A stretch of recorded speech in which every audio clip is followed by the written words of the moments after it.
This news is brought to you by RSM Trading Company, Rajgarh. Hati का दर्जा न मिलने से नौजवानों के सब्र का बांध टूटता जा रहा है। अब भी केंद्र और प्रदेश सरकार ने इस दिशा में उचित कदम नहीं उठाए तो आने वाले विधानसभा चुनाव में सरकार को बड़ा भुगतान करना पड़ेगा। ये बात हाटी समिति राजगढ़ के अध्यक्ष जयप्रकाश चौहान ने राजगढ़ में आयोजित बैठक के उपरांत कही।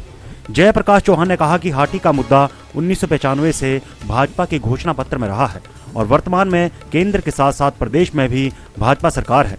यदि इच्छा शक्ति हो तो क्षेत्र को जनजातीय का दर्जा मिल सकता है। चौहान ने कहा कि यदि ऐसा नहीं होता तो युवाओं के जोश को रोक पाना आसान नहीं होगा। मैं जयप्रकाश चौहान, अध्यक्ष हाटी समिति ब्लॉक राजगढ़, आपसे मुखातिब हूँ। आज हमारी यहाँ नौहरी तहसील यूनिट और राजगढ़ तहसील यूनिट की एक जॉइंट मीटिंग थी हाटी समिति की। तो आज हमारा निर्णय ये हुआ है कि अब हमारे सब्र का बांध नौजवानों का बहुत, अगर ये अब भी सरकारें कुछ नहीं करेंगी, चाहे वो दिल्ली की सरकार है चाहे हिमाचल प्रदेश की सरकार है, तो आने वाले 22 के चुनाव में जो है इसका बहुत बड़ा भुगतान इनको देना पड़ेगा। मैं इलेक्ट्रॉनिक मीडिया के माध्यम से दिल्ली सरकार को, हिमाचल प्रदेश की सरकार को थोड़ा सा ये संदेश देना चाहता हूँ कि वह हिमाचल सरकार ने जो आपत्तियाँ थी इसमें RGI द्वारा लगाई गई बहुत अच्छी डिटेल्ड रिपोर्ट जो है वो जनजातीय मंत्रालय दिल्ली को भेज दी गई है।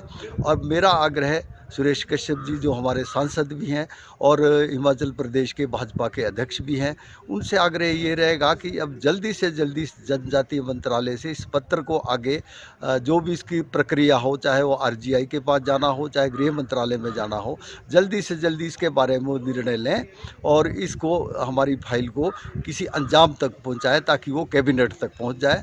हमारी विधायक महोदया हैं रीना कश्यप जी, उनसे भी मेरा आग्रह है और हमारे मुख्यमंत्री जयराम ठाकुर जी हैं कि अगर आप सब लोग, क्योंकि 1995 से लेकर ये भारतीय जनता पार्टी के घोषणा पत्र में हाटी का मुद्दा चला आया है और अब समय ये है कि हिमाचल प्रदेश में भी भाजपा की सरकार है और दिल्ली में भी भाजपा की सरकार है। तो अब मैं नहीं मानता कि अगर राजनीतिक इच्छा शक्ति हो तो ये हमारा हाटी का मुद्दा बहुत जल्दी हल हो सकता है और हम चाहते भी यह है। और हमारा जो पझौता क्षेत्र है ये क्रांतिकारियों का क्षेत्र है। पहले पझौता आंदोलन की बात हो चाहे सांस्कृतिक क्रांति की बात हो, हमेशा यहाँ से शुरुआत हुई है और नौजवानों के सब्र का बांध जो है अब वो बहुत ज़्यादा देर तक हमारे काबू में नहीं रहेगा। इसलिए मेरा आग्रह है हिमाचल सरकार से, हमारे प्रतिनिधियों से और आप सभी जो सुनने वाले उनसे ये है कि इस मुद्दे को जल्दी से जल्दी अंजाम तक पहुंचाएं, नहीं तो नौजवान लोग हमारे काबू से बाहर हो जाएंगे और 2022 में जो है चुनाव में जो है इसका बहुत असर देखने को मिलेगा। और हम यही उम्मीद करते हैं कि हमारे चाहे सुरेश कश्यप जी हों, रीना कश्यप जी हों, जयराम ठाकुर जी हों, हमारे नड्डा साहब हों, हमारे अनुराग ठाकुर जी हों, हमारे इस मांग को पुरजोर समर्थन दें और इसको अंजाम तक पहुंचाने की कोशिश करें। दिव्य हिमाचल टीवी के लिए राजगढ़ से नितिन वलियात के साथ नितिन भारद्वाज की रिपोर्ट।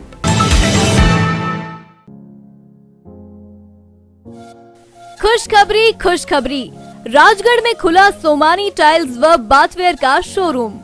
राजगढ़, पझौता, नौहराधार व हरिपुरधार आदि क्षेत्र के लोगों को सोमानी टाइल्स व बाथवेयर के सामान के लिए अन्य शहरों का रुख नहीं करना पड़ेगा। शोरूम के मालिक राकेश मैनी व राजन मैनी ने बताया कि सोमानी शोरूम में कंपनी के अत्याधुनिक डिजाइन व साइज की टाइल्स व बाथरूम फिटिंग्स उपलब्ध हैं। शोरूम में हार्डवेयर की विस्तृत रेंज सस्ते व उचित दामों में उपलब्ध है। राजन मैनी ने बताया कि RSM ट्रेडिंग शोरूम राजगढ़ द्वारा पहले ही कामधेनु सरिया, ACC cement, Tata Durashine sheets, Apollo व फिनोलेक्स पाइप्स आदि हार्डवेयर का सामान परवाणु व पिंजौर के रेट में उपलब्ध करवाया जा रहा है और अब उनके शोरूम में सोमानी का ब्रांडेड सामान भी हिमाचल में सबसे सस्ते दामों पर उपलब्ध है।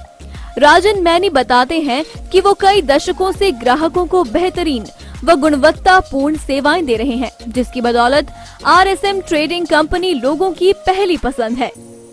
सुंदर व मजबूत घर बनाने के लिए आज ही आएं RSM ट्रेडिंग कंपनी राजगढ़।